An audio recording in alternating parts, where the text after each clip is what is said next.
Peristin est une solution adaptée pour prendre en charge la constipation chronique et l'incontinence fécale d'origine neurologique. Peristin déclenche des exonérations efficaces suite à l'introduction d'eau tiède dans le côlon, communément appelée irrigation. Peristin va vous permettre de décider du moment et du lieu où aller à la selle. Avant d'utiliser Peristin, une consultation médicale est requise pour valider les indications et une formation à l'utilisation du dispositif doit être dispensée par un professionnel de santé formé. Après la phase d'apprentissage, la plupart des personnes peuvent utiliser Peristin sans l'assistance d'une tierce personne, en toute autonomie. Le système Peristin contient tous les accessoires nécessaires à l'irrigation de votre intestin.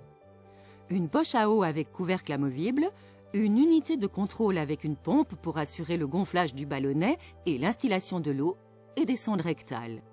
Si vous souhaitez vous libérer une main, vous pouvez fixer l'unité de contrôle sur la cuisse en utilisant l'attache de jambe. Commencez par remplir la poche à eau. L'eau doit être à la température corporelle. Si elle est trop chaude, elle risque de léser la muqueuse de l'intestin. Si elle est trop froide, elle peut provoquer des crampes. Pour bien lire l'échelle de volume inscrite sur la poche, ainsi que pour un bon fonctionnement du système, celle-ci doit être complètement remplie, même si vous n'utilisez pas toute l'eau qu'elle contient.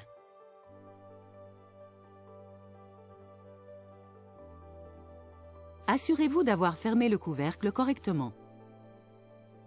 Placez la poche à eau sur le sol ou un autre endroit approprié, proche de l'endroit où vous allez effectuer l'irrigation. Ouvrez maintenant le sachet contenant la sonde et fixez celle-ci au connecteur bleu de la tubulure. Verrouillez. Grâce aux 2 pastilles adhésives, vous pouvez fixer le sachet contenant la sonde sur une surface verticale lisse. Vous pouvez également la placer dans un verre ou tout autre lieu qui vous semble adapté. Fixez le connecteur gris de la tubulure au couvercle gris et verrouillez en tournant la petite ailette dans le sens des aiguilles d'une montre. Tournez le bouton de l'unité de contrôle pour l'amener sur le symbole eau, puis pressez légèrement sur la poire pour instiller l'eau dans le sachet de la sonde afin d'activer le revêtement lubrifiant. La sonde est pré-lubrifiée. Vous ne devez pas utiliser de lubrifiant supplémentaire.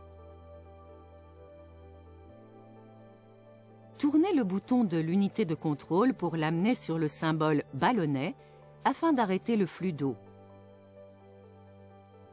Attendez 30 secondes afin de vous assurer que le lubrifiant est bien activé. La sonde est désormais prête pour être insérée dans le rectum. Asseyez-vous sur les toilettes et insérez délicatement la sonde dans le rectum jusqu'à la zone de préhension délimitée sur la sonde par la fine ligne bleue. Tout en maintenant la sonde, gonflez le ballonnet pour bloquer la sonde.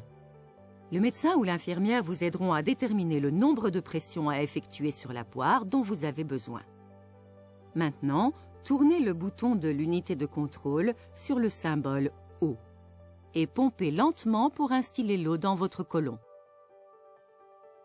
Votre médecin ou votre infirmière vous aidera à ajuster la quantité d'eau à instiller pour bien vider votre côlon.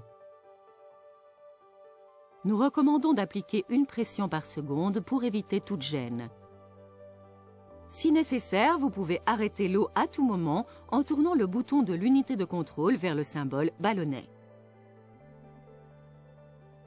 Lorsque vous avez instillé la quantité d'eau définie dans le rectum, vous pouvez dégonfler le ballonnet. Tournez l'unité de contrôle sur le symbole R.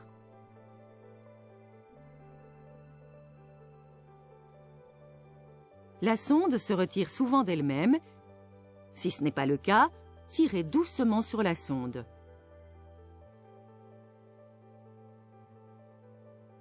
Débranchez le connecteur bleu de la sonde et jetez la sonde.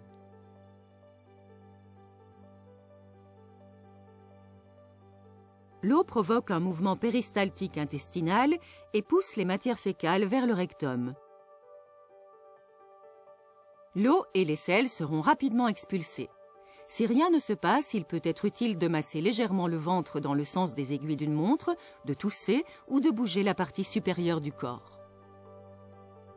Le temps nécessaire à l'exonération varie d'une personne à l'autre. Il faut compter en moyenne 10 à 30 minutes. Déconnectez le connecteur gris du couvercle et videz la poche à eau. Avant de ranger le dispositif, vérifiez que le bouton de l'unité de contrôle est en position arrêt.